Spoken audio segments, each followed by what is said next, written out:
Halo, assalamualaikum warahmatullahi wabarakatuh. Selamat pagi.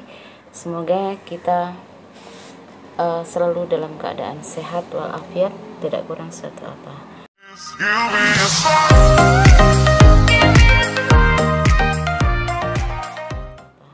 Sebelum mulai proses pembelajaran hari ini, karena setiap hari Rabu kita selalu jadwal kita adalah jam pertama, sehingga sebelum memulai pembelajaran, mari kita berdoa terlebih dahulu. Berdoa bisa dimulai.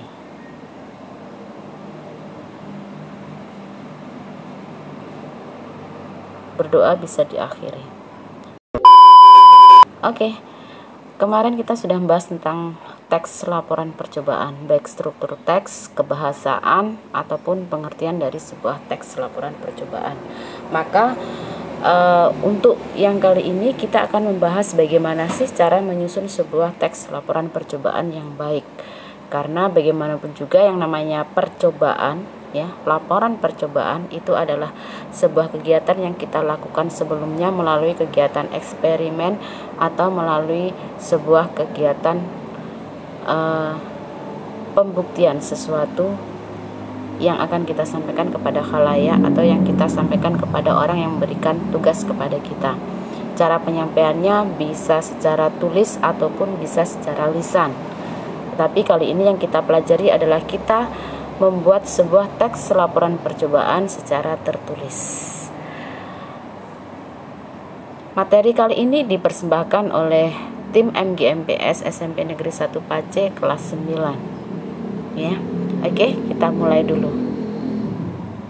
Nah, sebelum saya mulai bagaimana cara menyusun sebuah teks laporan percobaan, maka saya ingin mengulas terlebih dahulu apa sih sebetulnya teks laporan hasil percobaan. Ini materi yang kita bahas pertama kali ketika kita berjumpa dalam pertemuan perdana daring. Pada saat itu kita bertemu di Zoom, ya. Yang namanya teks laporan hasil percobaan itu adalah sebuah teks yang menyajikan laporan tentang sebuah percobaan atau eksperimen atau riset atau penelitian ilmiah, baik secara keilmuan maupun tidak, yang dilakukan oleh penyusun atau oleh peneliti, sehingga hasilnya akan disampaikan kepada khalayak, dan hasilnya tersebut harus merupakan sebuah informasi yang rinci dan akurat karena sudah melalui beberapa uji tes laborat atau keilmuan lainnya. Jadi yang namanya teks laporan hasil percobaan itu hasilnya harus faktual, harus real, harus nyata, harus rinci, dan harus akurat. Jadi kurang lebih seperti itu. Nah, kemarin kita juga sudah membahas tentang struktur teks dari teks laporan hasil percobaan. Struktur teks dari laporan hasil percobaan kemarin ada dua, yaitu umum, dan yang kedua adalah uraian. Pernyataan umum dan yang kedua adalah pernyataan uraian. Kurang lebih seperti itu, ya. Nah, bagaimana sih caranya membuat atau menyusun teks laporan percobaan? Langkah-langkahnya adalah yang pertama, kita harus menentukan terlebih dahulu apa sih yang mau kita uji, apa sih yang mau kita buat eksperimen, apa sih yang mau kita amati. Setelah kita menentukan hal tersebut, kita menentukan judul percobaannya, maka yang kedua kita harus pisah tujuannya untuk apa sih kita membuat percobaan tersebut. Nah, ketika kita mau melakukan sesuatu, kita harus mempunyai tujuan yang pasti. Setelah kita mempunyai tujuan berdasarkan percobaan yang kita lakukan, maka yang ketiga adalah kita menyusun teks laporan percobaan tersebut. Penyusunannya adalah berdasarkan struktur teks laporan percobaan yang kita bahas minggu kemarin, berdasarkan dua hal. Yang pertama adalah pernyataan umum, yang kedua adalah pernyataan rincian atau uraian, ya. Yang keempat adalah selalu ketika kita bicara tentang sebuah laporan, maka kita harus menggunakan bahasa formal. Kalau kita bicara bahasa formal, maka bahasa tersebut harus sesuai dengan pedoman ejaan bahasa Indonesia atau sekarang istilahnya adalah PUEB, dan penggunaan tata bahasa Indonesia yang baik. Karena apa? Karena yang kita sampaikan kepada khalayak tersebut harus bisa dipahami dan bisa dimengerti oleh semua orang, tidak menimbulkan persepsi ganda atau menimbulkan pengertian yang ambigu bagi orang lain. Kurang lebih seperti itu. Nah, setelah kita menyusun langkah-langkah tersebut, maka saya ulas sedikit lagi bagaimana sih cara sistematika teks laporan percobaan tersebut. Nah, apabila kita mau menyusun, maka kita harus tahu sistematikanya. Kemarin sudah saya sampaikan bahwa sistematika, saya ingatkan kembali bahwa sistematika dari teks laporan percobaan itu yang pertama adalah kita harus menentukan judulnya terlebih dahulu. Yang kedua adalah harus ada objeknya. Yang ketiga, pelaku percobaan tersebut siapa dan di mana tempatnya serta waktunya kapan. Itu harus ada, harus real ya. Yang selanjutnya adalah tujuan dari percobaan tersebut itu sebetulnya apa? Untuk apa sih kita membuat eksperimen tersebut? Yang selanjutnya adalah bahan dan alat. Seperti teks prosedur, saya mengingatkan kembali ya.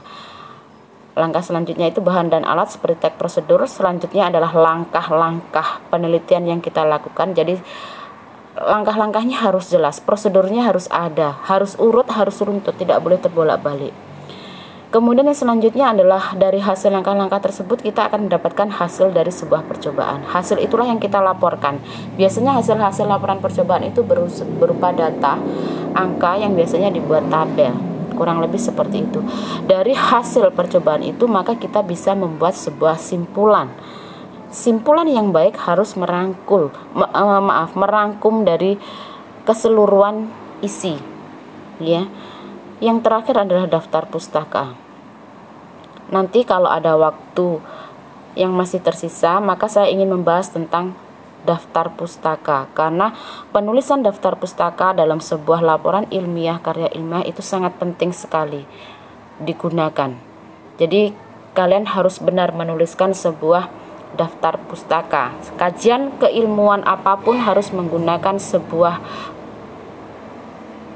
referensi buku ya. Jadi referensi buku itu nanti yang akan disampaikan dalam daftar pustaka. Kemarin sudah saya sampaikan sedikit bahwa ketika kita menyampaikan daftar pustaka bisa menggunakan dari internet, tapi tidak boleh dari alamat blog atau blogger karena blogger belum diakui keakuratannya. Oke.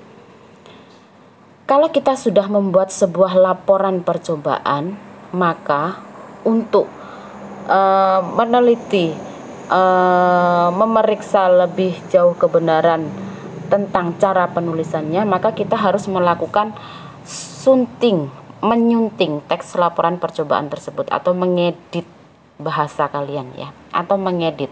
Langkah-langkahnya adalah yang pertama kita harus menuliskan kembali teks tersebut menjadi sebuah teks laporan percobaan yang baik dan benar. Itu yang pertama. Yang kedua, kalian harus perhatikan penggunaan kata, penggunaan kalimat, makna kata, semuanya harus sesuai dengan unsur kebahasaan. Yang terakhir adalah kalian harus memperhatikan ya kalimat atau makna kata dalam teks tersebut, terus kemudian penggunaan tanda baca, penggunaan huruf kapital, penggunaan kata serapan, kata ilmiah dan sebagainya. Itu harus diperhatikan dengan benar ketika kita menuliskan sebuah karya ilmiah. Laporan percobaan termasuk sebuah laporan ilmiah ya, keilmuan. Selanjutnya setelah kita menyunting teks laporan percobaan, maka kita akan mendapatkan teks laporan hasil percobaan yang sudah fix atau yang sudah benar. Jadi kurang lebih seperti itu. Jadi prosesnya tadi yang pertama adalah kita harus menyusun langkah-langkah untuk membuat teks laporan percobaan. Yang kedua adalah sistematika laporan teks percobaan harus benar-benar kita perhatikan. Yang terakhir adalah kita harus menyunting atau kita harus mengkaji, kita harus memperbaiki. Kita baca ulang keseluruhan isi teks yang kita buat, kemudian kita perbaiki penggunaan huruf kapital, bahasa, dan sebagainya. Yang jelas kebahasaan sangat berperan dalam penulisan sebuah karya ilmiah karena sifatnya formalitas. Kurang lebih itu yang bisa saya sampaikan. Yang terakhir adalah, nah, kalau kalian cermati di situ ada gambar tangan 2, itu menandakan kalau kata kalian adalah peace, damai. Jadi kita harus berdamai dengan keadaan. Dan di situ ada tanda, ada gambar hati, di dalamnya ada ucapan terima kasih. Itu sebagai pernyataan bahwa semoga kita semua bisa berdamai dengan keadaan ini, dan kalian bisa mengerjakan tugas-tugas kalian dengan penuh tanggung jawab, karena kalian mempunyai rasa sayang terhadap orang-orang di sekitar kalian, termasuk kepada guru kalian, sehingga menumbuhkan rasa tanggung jawab kalian untuk mengerjakan tugas kalian dengan baik. Terima kasih atas waktunya. Kalau ada pertanyaan, silahkan ditanyakan di grup WA kelas masing-masing dengan guru pengampunya masing-masing, ya. Untuk tugas dan sebagainya nanti akan di-share setelah video tayangan ini disampaikan. Terima kasih atas waktunya. Semoga kita selalu dalam keadaan sehat. Assalamualaikum warahmatullahi wabarakatuh.